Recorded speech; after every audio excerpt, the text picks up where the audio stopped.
So you think you know a lot about private equity, eh? Well, we're going to test your knowledge. Today, we have 3 questions for you on limited partnership agreements. So let's get started. Question number 1.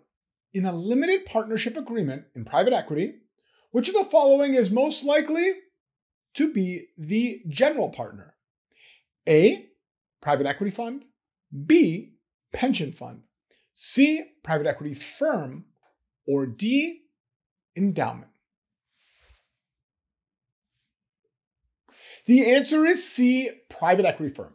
In a limited partnership in private equity, the general partner is the private equity firm, and the limited partners are the investors, such as pensions, endowments, and foundations.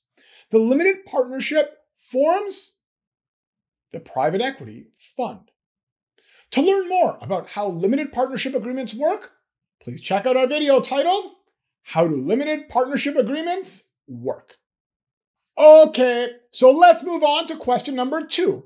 What does LPAC stand for in private equity? A, Limited Partner Asset Coalition.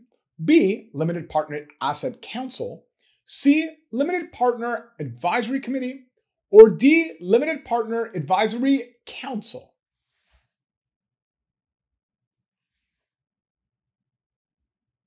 The answer is C, Limited Partner Advisory Committee. In a limited partnership agreement, sometimes there are conflicts of interest or material changes to the fund documents that need LP's approval. And it would be a logistical nightmare to ask every single LP in a fund. So, to help with certain decisions, a limited partner advisory committee, an LPAC, is formed. Now, the question is, how much authority should the LPAC have? Well, we take a deep dive into a sample limited partnership agreement, including a discussion about the authority of the LPAC in our video titled ILPA's Limited Partnership Agreement, Whole of Fund Waterfall. So please check that out to learn more. Okay, so let's move on to question number 3. If a private equity fund charges 2 and 20, what would be the annual management fee collected by a private equity fund if the total committed capital is $1 billion? A, $200 million. B, $220 million. C, $180 million. Or D, $20 million. The answer is D, $20 million. When a fund charges 2 and 20, that means that the management fee is 2%, which most of the time is calculated based on committed capital. Now, the performance fee, well, that is 20% of the upside.